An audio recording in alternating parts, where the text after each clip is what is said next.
Isabelle Wistiner-Zuber. Ce soir, dans les émotions, la colère. La colère, c'est une émotion qui nous fait bouger dans le sens de modifier quelque chose dans notre vie. C'est une émotion non statique, non une émotion qui nous met en marche.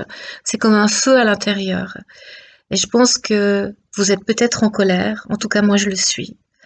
Alors on peut être en colère contre les autres, on peut être en colère contre des choses sur lesquelles on ne peut pas agir, mais plutôt que d'être en colère surtout ou uniquement contre nos gouvernements, contre euh, ceux qui devaient faire ci ou faire ça et de critiquer, on pourrait se mettre en colère réellement contre nous-mêmes, contre la partie de nous qui se met dans une position de petit enfant obéissant face aux décisions des autorités, contre la partie de nous qui ne se mobilise pas, contre la partie de nous qui ne s'inclut pas dans un changement, contre la partie de nous qui veut être approuvée.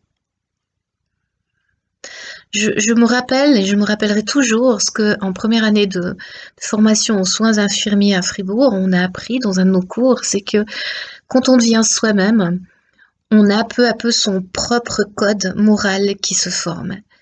C'est un processus d'individuation qui fait qu'on devient qui on est, avec ses références et ses valeurs.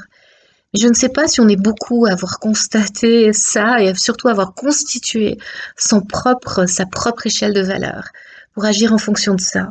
Il me semble que tellement de fois, on agit de manière à se conformer à ce qu'on attend de nous. On agit en se disant qu'on peut rien faire, qu'on peut juste suivre, qu'on n'est pas là pour décider. Je pense que c'est faux. Et je pense qu'on peut être en colère contre cette espèce d'immobilisme qui nous a amenés là où on est, en se disant, waouh, les décideurs décident, donc ça doit être bien, ou bien alors en râlant, et pas en agissant. On se retrouve dans une crise qui, en Suisse, un des pays les plus riches de la planète, où on peut se faire opérer à peu près de tout et de n'importe quoi, on peut se faire soigner de pathologies gravissimes, on se retrouve par moments en manque de masques, on s'est retrouvé en manque de désinfectants, on s'est retrouvé en manque de tests parce qu'on n'avait pas assez de révélateurs.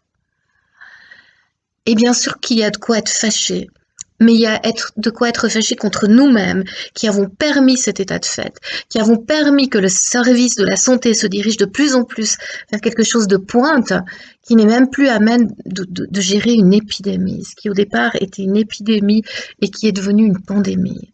Donc il y a un virus qui est en train de tous nous mettre à terre, de bloquer nos économies, notre économie, pardon, d'immobiliser le monde entier.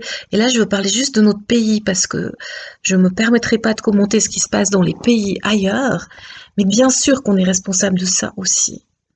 Alors si notre colère, plutôt que de râler contre ce qui se passe actuellement, on pouvait la diriger contre soi pour que, à l'avenir, on devienne plus proactif dans ce monde qui est le nôtre, eh bien, ce serait vraiment chouette. C'était ça mon message de ce soir par rapport à la situation. Bonne soirée, prenez soin de vous.